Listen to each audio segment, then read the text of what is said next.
Cool. So jumping back on the topic, we were talking that we take a trip to office or a place on a very regular basis. And what if we start considering the possibility of the metaphors from a usual trip, if we relate them with the trip to agility, or when we say agile transformation, that's kind of a journey. So if we put these things, two things together, and if we try to learn from them, what creative possibilities might emerge, or what would it allow us to hold in a different way.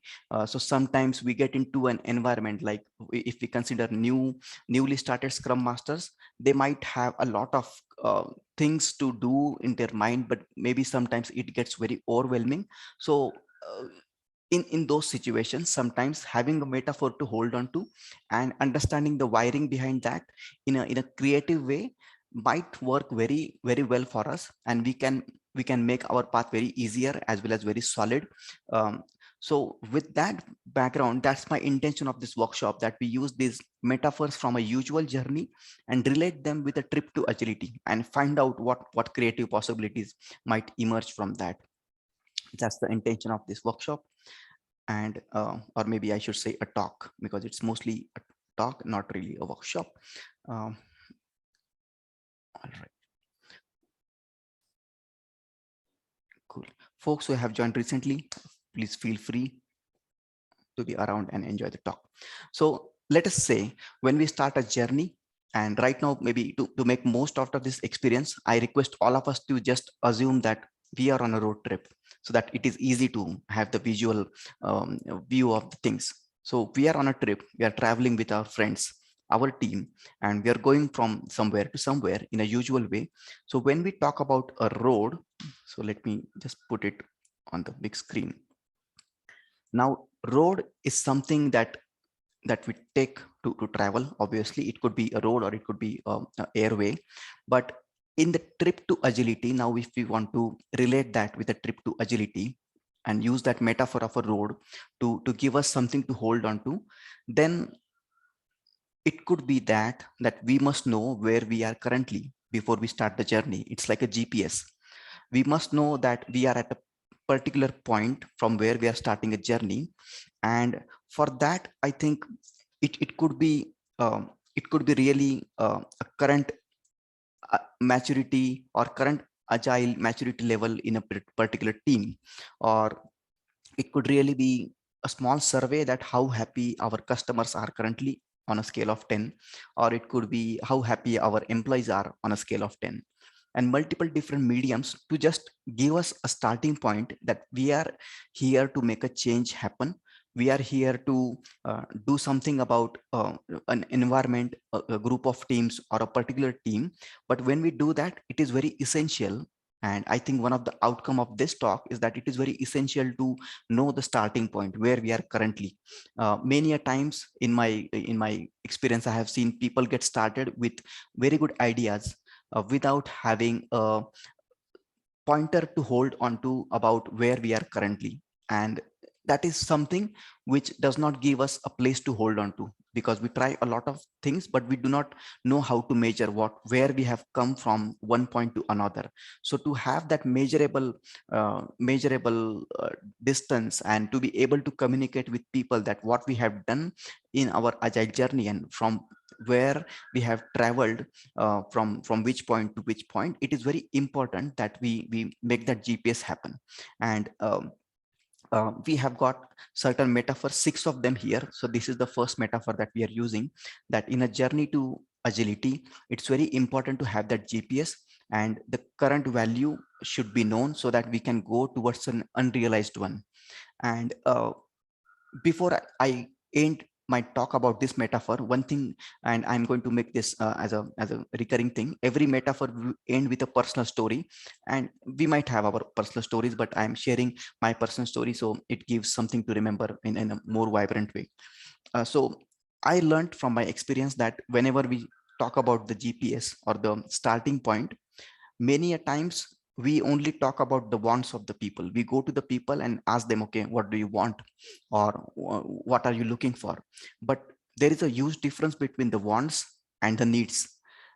So between the wants and between the needs, it is very essential and very effective practice that we dig a little bit more. So if we are having a conversation with somebody and they say, I want my customers to be more happy, so asking a set of questions, and I'm just making up as an example, but asking a set of questions with an intention to drive from a want to need is very effective medium of identifying the current GPS or the current point in an agile journey. Once we know the needs in a real way, I think they create a lot of way for the experimentation that we can try to address those needs.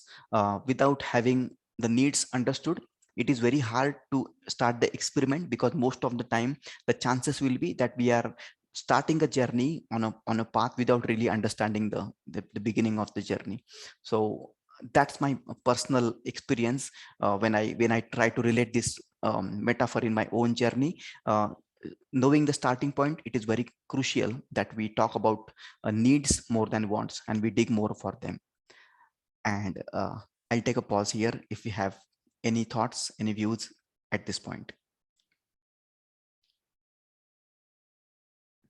How has it landed? Any thoughts? Good. Uh, Just as a comment to, as a counterpoint to that, knowing where you start, Stephen Covey says in Seven Successful Habits, start with the end in mind. Of course, we don't know the uncertainty horizon in Agile. Where is the end when we're developing something new? But it's always key to keep the end in mind of where we want to go and which direction, although that direction and the outcome might change because the direction might change, because we might innovate and pivot. Absolutely, Charles. I think this is where this conversation is going to flow towards. And this is a very powerful point, because a metaphor can mean different to everyone. Everyone can have their own understanding, but it still has that magical power that we have a metaphor and we look at it in a certain way, which is very solid, which is very much inside, and it gives us something to hold on to while looking at something.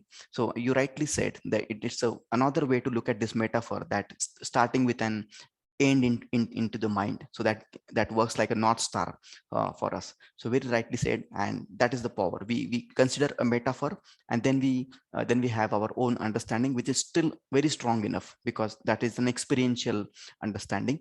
So thank you for that. And we are actually going to, yeah. If you want to move on quickly, I just say, look, it's like living life. We don't know how we're going to pass on and finish our lives, right? End with the end in mind, but we have to live by the values that get us there. Hey, Charles, I don't know. I have not yet opened the next slides, but when we spoke about the hurdles and when we spoke about the values, I think that's the exact next metaphors that we are going to talk about. So I'm really happy that this conversation is really getting into that direction where I'm intending to, and we are looking for. Cool. Any other thoughts before I go to the next metaphor, folks?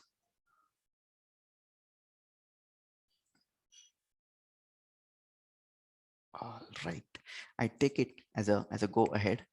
So next metaphor is, let's think of this, a signboard. Now we know in our usual journey, we have signboards on the way, and they are pretty much powerful. Sometimes they are like a reminder, constant reminder about what we should do and what we should not, or sometimes it is a kind of a very timely notice of something that on a particular moment we should adhere to a particular idea. Let's say on a usual journey we see a speed limit, and it's still applicable in our trip to agility. Putting we all know that putting a limit on work in progress and minimizing the variability into the user stories and the size of the work that we do, it has got a power. We know that focusing on outcome over output is a powerful notation, but having this understanding via a metaphor, that in a usual road journey we see some signboards and they guide us to enjoy that journey in a more effective way, in a safer way, in a happier way. So similarly, in agile journey, if we start thinking of what are the signboards for my team or my set of teams, that can prove very powerful.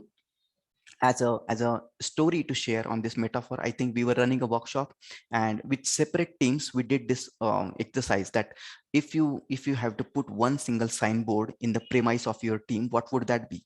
Then people started coming out with many ideas, and they started voting, and every team interestingly had a different signboard, but that was their own, that was very unique to them. So we were running this workshop across multiple teams, and we learned that every team, every scrum team is a unique team, and they might have their own needs, and to their own needs they can identify their own signboard. And when we did that, we actually went in a creative way. We asked them to write that signboard on a piece of paper and stick it on your keyboard, because it's all virtual nowadays. So people started putting that signboard on their laptops, and it effectively improved a space in a great way. I can just request us to maybe consider that experiment to run in our own teams. Sometimes it gives us a lot of great input about what the team wants as their guiding light, instead of somebody telling them to follow something as a guiding light. And that's the metaphor. I think signboards on agile journey are very important as a guiding light or a constant reminder. And if we can talk about them, if we can invent them for a team, it holds a lot of power.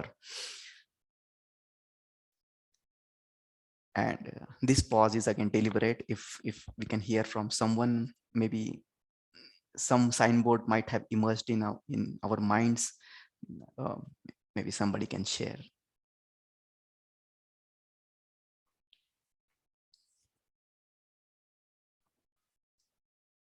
Perhaps a road under construction for a backlog that's not fully fully healthy. Yeah, it I can imagine that it might still give people a lot of sense of what they're doing. So if a particular team is building, let's say, an architecture sort of a project, and if you put that signboard, that might make them feel good about it, that right now things are not all in good shape, but it is in progress. It's a kind of work in progress, because sometimes this kind of work take more time. But yeah, putting a signboard is a could be a creative and good practice in a environment of a team. So thank you for that input. Sorry, one thing, I would extend outcome over input as well to have the third dimension, the Z dimension to it, and that would be impact. Impact on the business versus outcome for and the benefits for the end user. So remember, we're always, you can measure outputs and metrics, but that's nonsensical. But outcomes, and so we must miss the sign that says we have this signboard on our journey, that actually we have an impact on the business and how we, from an agile point of view, how we make the business more agile or less agile. Absolutely.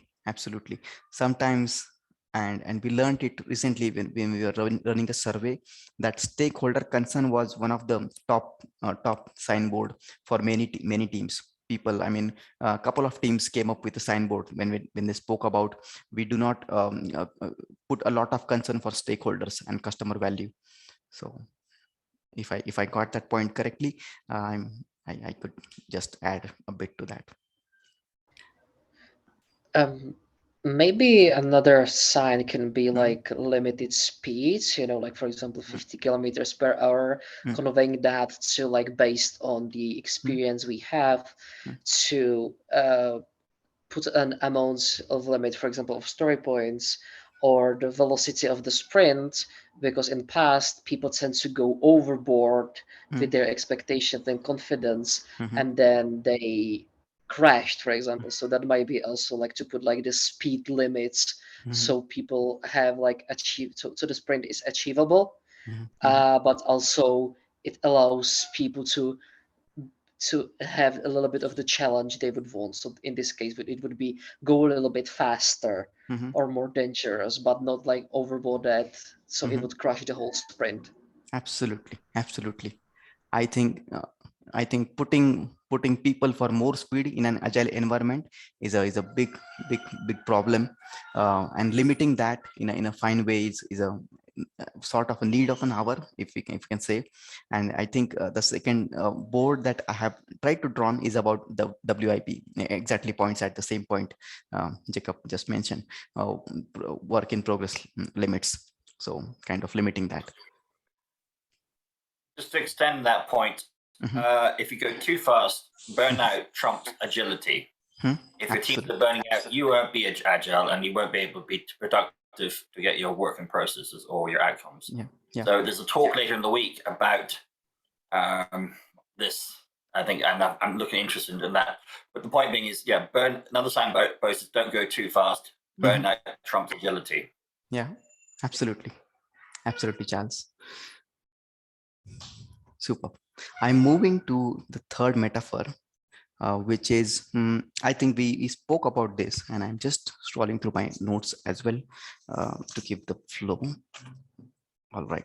So we'll speak about the steering. When we spoke about values in the beginning, I'm asserting that in an agile journey, if we compare that with the usual journey, we all see a brand logo on the steering wheel, and if we have to consider one such logo for a team which is driving the vehicle together, that should be values. And it might come from Scrum values, or team might have their own set of values that they can discover together, that which is the value that they value the most, depending on where they are in their journey. As an experience, I saw a lot of teams when they are in the beginning of the journey, they value respect a lot. They mostly go for having a mutual respect to build on some trust, and then going from there, which comes very naturally to them.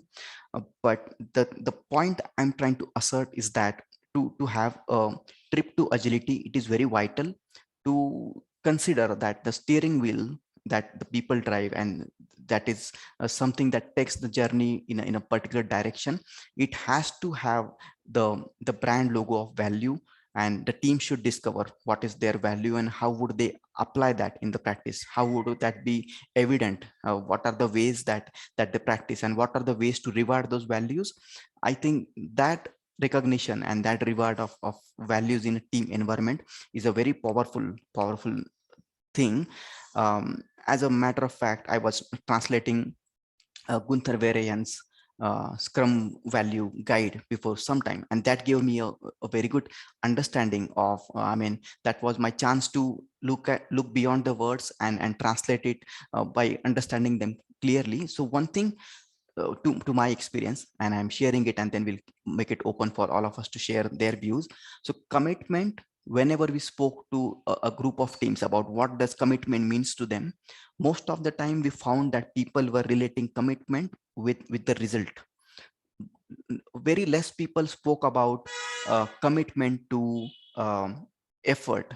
Most of the conversation was about commitment for results, commitment for finishing a story in a given point of time. Now that is important, but a lot of things comes before that. So how do we really slice the story? How do we make sure that something valuable gets created in the time box? But essentially, values are something that many people have their own understanding, and in a agile environment, it is very crucial that we come together and understand what do we mean by a value. Maybe possibly a very cool idea of a workshop that people can do into their teams, and just pick up one value on a fine Friday and talk about, okay, what does this value mean to you?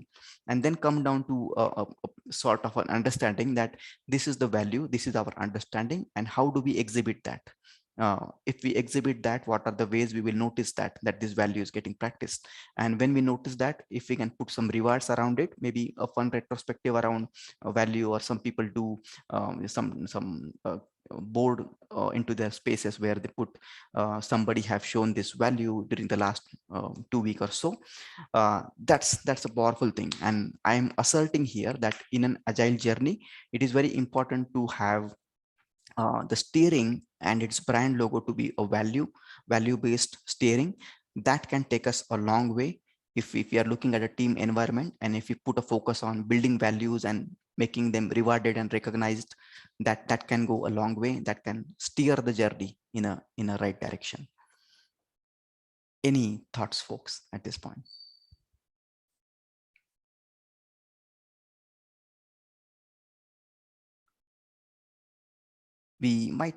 somebody might have think of something else while talking about steering.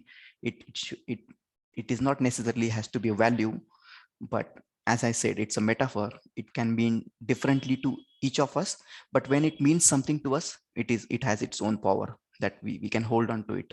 We can apply that in a very simple yet solid way.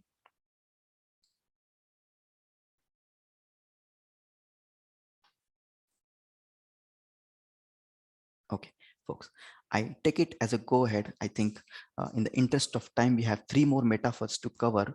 And the next one we would go for is a gearbox, and something I'm going to hold it very lightly right now because it's a topic of a great depth, and we can do a lot of reading and learning and co-learning about it.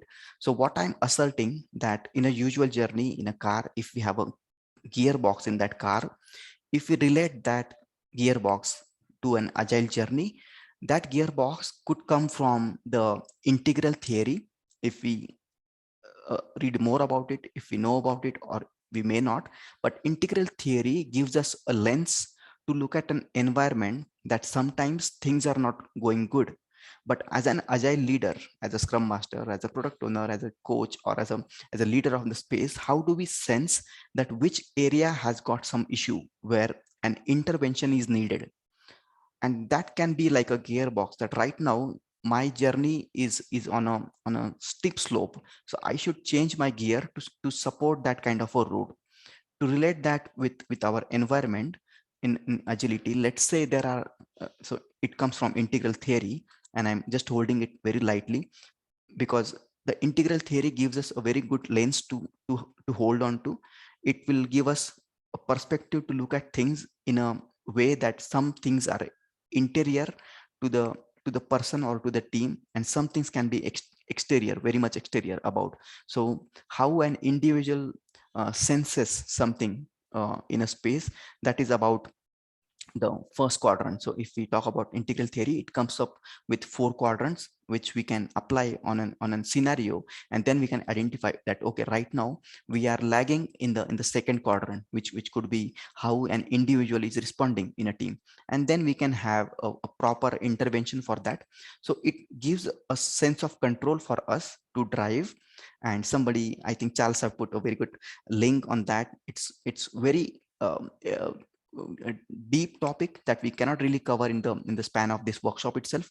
But I assert that if we look at the gearbox in the agile journey from the lens of integral theory, it might open a complete new landscape for us, and we can become more in control of the situation, and rather than getting subjective to the challenges of everyday agile transformation, we can look at them in a very objective way. We can put them aside out of us, and we can sense that okay, right now I'm sensing a problem in a way this team operates together. That's the last quadrant, the 4th quadrant. And then some right intervention to take care of that. One example could be we get together and we form a working agreement. Now that could be a right intervention suited to the need of the hour in that team or in the group of teams. So that was my assertion, that in an agile journey, if we look at the gearbox as a metaphor, and if we apply the integral theory, we have a lot of things to be in control and look at the things in a very objective way, and then make an intervention that creates some impact that can make our life very easy, I can say. Any thoughts, folks, at this point?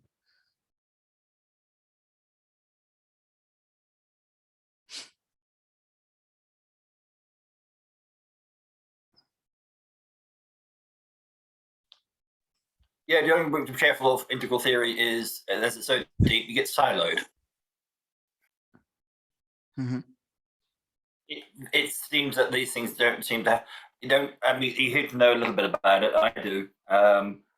It kind of links to vertical theory. Mm-hmm. But yeah, it's very easy to get. You don't see the interaction between each of the quadrants. So beware when you're treating it. Mm-hmm. Yeah. It's something to get started with, and yeah, it gives something as a lens, I can say. And then there are, of course, there are more things to it, as you rightly said. Now, the intention was to keep it very light for the gearbox part, but it was integral theory. And I just request some of us, if we have not come across the integral theory as of now, it's a very good thing to consider. It might create a lot of power for us. With that, if I go, and there are two more metaphors to cover here.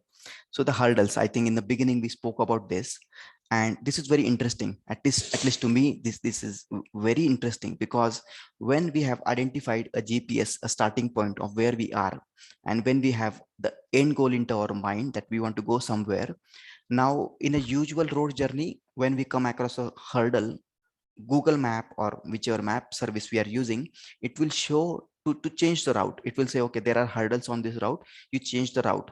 Now here the journey to agility or a trip to agility takes a different shape. This metaphor tells us in a way that whenever we see a hurdle, we start making an intervention for it. It's like a impediment to a user story. So it is like an impediment to a transformation path, that we want to do something, but something is occurring. And as an example, if we consider that a particular team is not able to innovate from some time, and that's a hurdle. Somebody have recently joined a space, and leadership says that, okay, we do not put our minds into innovation much. So as a as a as a leader of that space, to lead the change, which is the theme of this conference, we can look at certain metrics to apply, and they could be very simple. So in my experience, one of the team, we knew that this team have not done any innovation work for the last 2 quarters, and then we started comparing that teams on certain perspective, like how many branches do they support, because it was a technical team, how many versions do they support, and then we started looking at how many application does this particular team supports, what kind of production issues comes to them, and what is the kind of focus quotient that they can maintain. And it gave us an insight that this team is not able to innovate, it is a hurdle, and now there is a time to make some intervention, to move some of the application out of their way, to make something for them, to create a space where they can have some time which is focused enough, where they can have an eye on what can we do differently, rather than running behind fixing everything that is coming to their way. So I'm asserting that in a trip to agility, whenever we come across hurdles, we take a different route than a general journey. We try to fix it, we try to make an intervention, and that's something that creates a small win for us, and actually that can lead us to a big win. So that was about hurdles. If that has made something emerge in the mind of anybody, please feel free to share.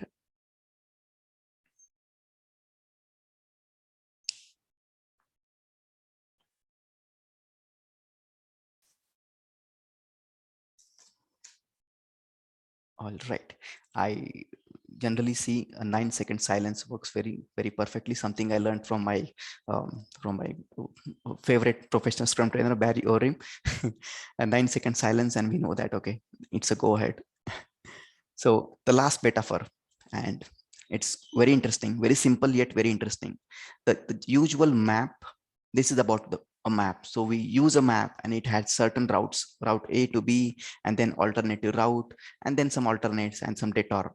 But when it comes to the map of the agility, it is about a different set of quadrants, where we are at a certain level of maturity, and there could be many. As an example, there it could be a particular team, how much stakeholder concern it has, or how much focus it puts on the outcomes, or it could be technical agility for them, or it could be how fast they are shipping, what is the frequency of their shipping to the customer, their releases.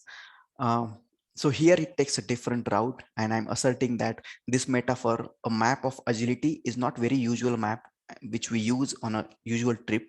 It's very different. It has its own quadrant, and people land, teams land, and an organization land on different level of maturity, and sensing that via different means and doing something about it has its own power, and that can enable us to lead the change rather than so we say we start a story having a value in mind. So we start a transformation experiment with a goal in the mind, that right now I'm not doing very well in the quadrant, and I'm doing this experiment to go to the next level of maturity in this quadrant. And I think there are on internet there are some very good works in the aspect. If we look for maturity levels of scrum masters and product owners and the team members, it gives a lot of pointers to hold on to. Again, yeah, as Charles says, assessment inventory comes from Bob Gallen to assess your maturity.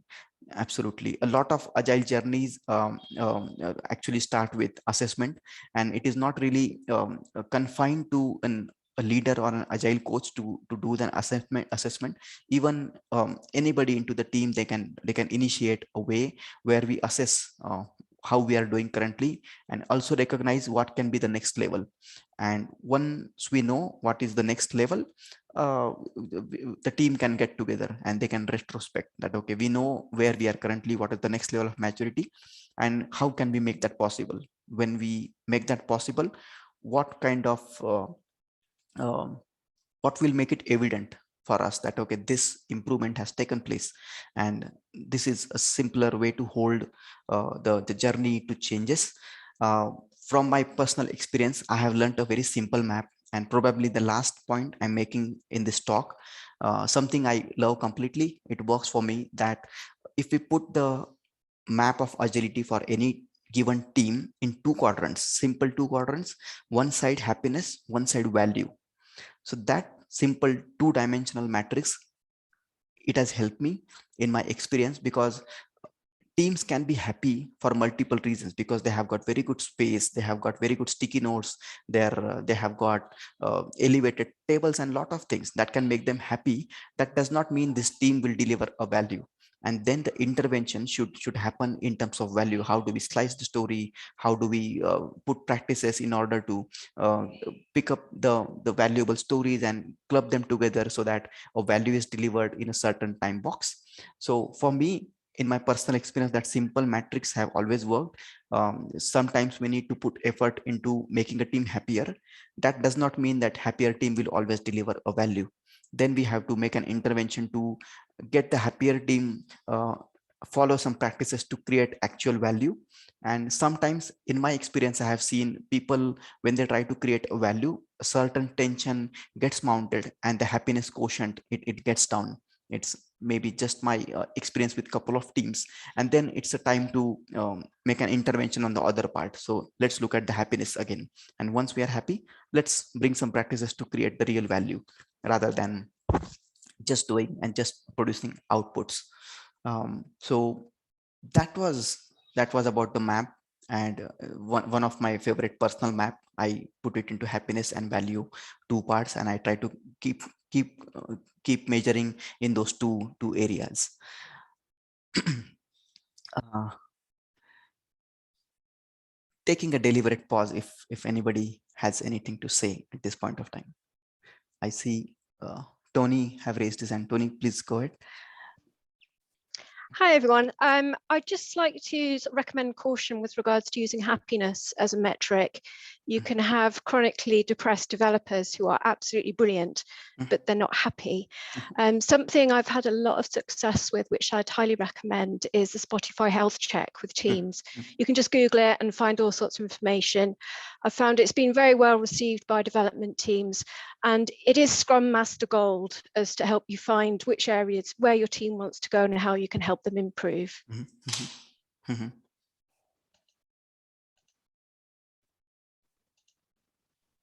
Have you ever measured your team and found that they were completely in a different place than where you thought they were, and how did you handle that?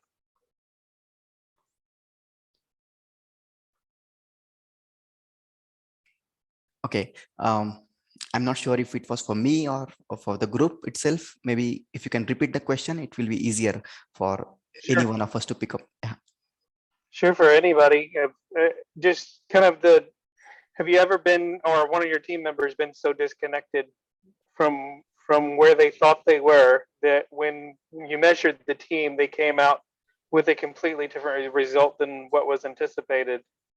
That can cause some distress in people, I would suppose. So I was wondering if anybody's experienced that and how they handled that sort of situation, where the entire team feels like we're in one place, but maybe one or two people feel like they're completely off base. Mhm. So I'll give it a try. One of my favorite learning from my some teachings from Michael Hamman that I closely observe is that without breakdown, there cannot be a breakthrough. So there is a very close relationship between the breakdown and breakthrough. And as an agile leader, I have always found a breakdown to be a space for improvement. That right now something is not going well, so it has established some ground in the minds of people. So when we go and start talking to them, they already are into the motion of doing something differently because they are not happy right now due to something. So I actually take it as a gift when there is a breakdown in a certain team, not to enjoy the breakdown, but create a path from breakdown to breakthrough, leveraging the breakdown. That will be my take on that. And I know we have got a lot of folks here, so if anybody wants to answer that, please feel free.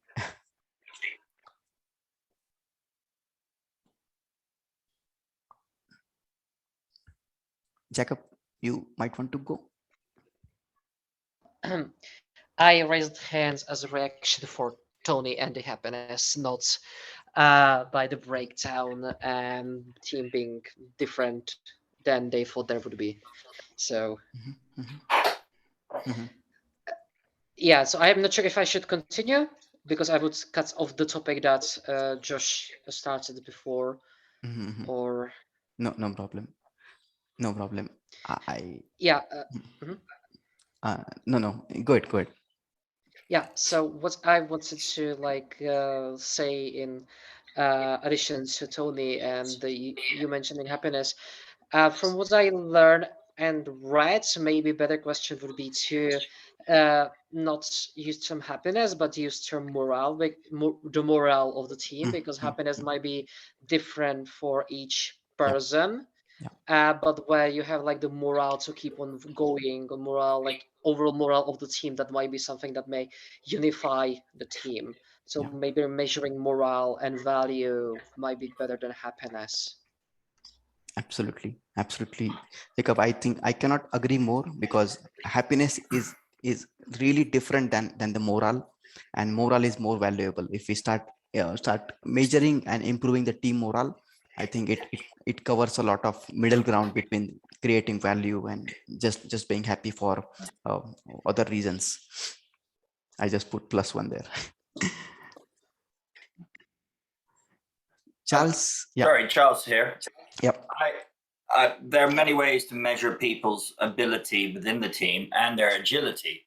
The one I came across is actually from 1986. It's Honey and Munford's learning style questionnaire. I found that really informative to understand how different people learn and adapt to change. So if you I think it comes before any form of Myers-Briggs or anything else that is highly interpretive, it really comes down to how do you learn. So I think a different map to agility is their ability to respond to change, uncertainty, and all that. And if you don't have to kind of collect all the results, you need to inform and enlighten the members of your team to be able to adjust, and also you adjust your interactions with them based on the 4 styles in this learning questionnaire. Activists, people who try and jump in; reflectors, who stand back and look; pragmatists, who want concrete examples to work on; and theoreticians who want to kind of do the theoretical work. You have to adapt and be agile to each learning style. That's another map of agility, because you can't say everyone's in the same neuro cognitions and a way how it responds to change. And it does break down the kind of more so than the growth and fixed mindset bilateral thing to change. It makes it a little more discrete, and it is based on science and old, things, studies on learning and how we learn and adapt to change. And that goes into the whole cyclical nature of Agile as well, because people learn best and optimum with different styles of that learning cycle. So it is cyclical, not linear or waterfall, and it very much can map nicely as another map to agility, just to link back to your last metaphor. Yeah. So it's Honey and Mumford. I'll put it in the chat. It's Honey and Mumford, 1986. It's very old, but it's useful for coaching point of view and teaching people how to pick up the learning styles. We all learn differently. Absolutely. So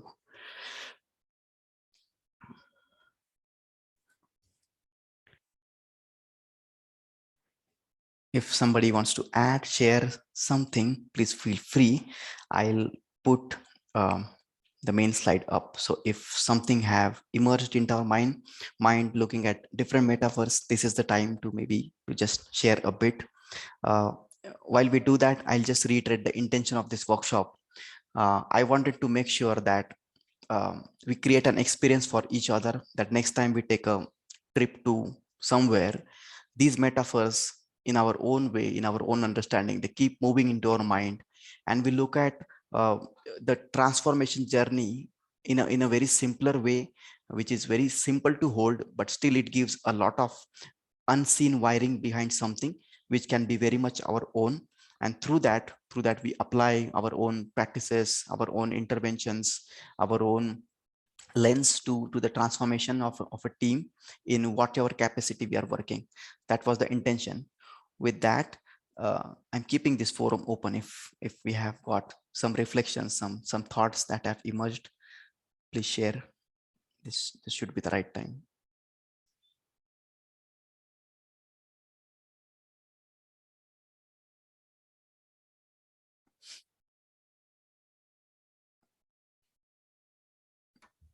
I can maybe go. Hi, Mahesh. I don't know if you can hear me.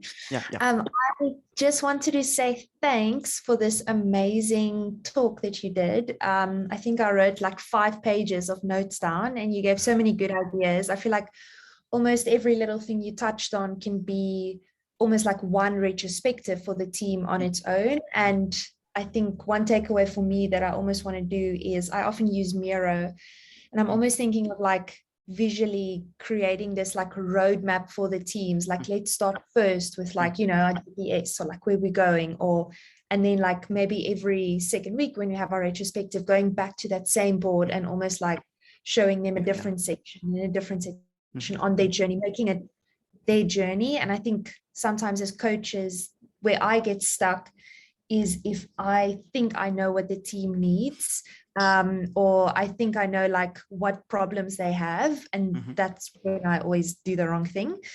So almost like taking this and letting the teams create their roadmap. So yeah, thanks. Like, this was really amazing. So thank you. Thank you so much.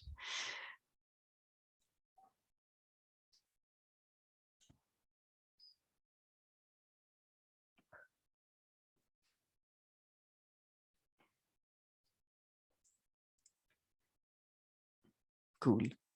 I think this 9 seconds silence still works. Whenever we wait for 9 seconds, we can make an indication that, okay, no more thoughts from any more of us. So this could be a moment to say goodbye. But as I was intending to really create this experience that next time we take a road trip, something different still happens in our mind, not to divert the attention from the trip, but still when we get back to the transformation part of the agility, it gives us something to hold on in a very simpler way, and hold it in a very solid way, and come up with intervention and practices. I hope it was an experience for all of us, and something will change in our spaces in different ways. Like we saw the map of agility, different spaces, different needs, and different interventions.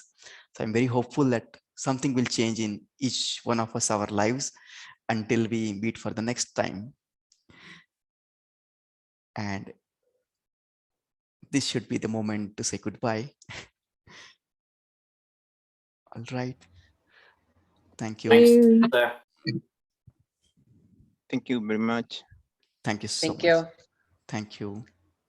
Have a nice day. Bye-bye. Bye bye. Have a nice day.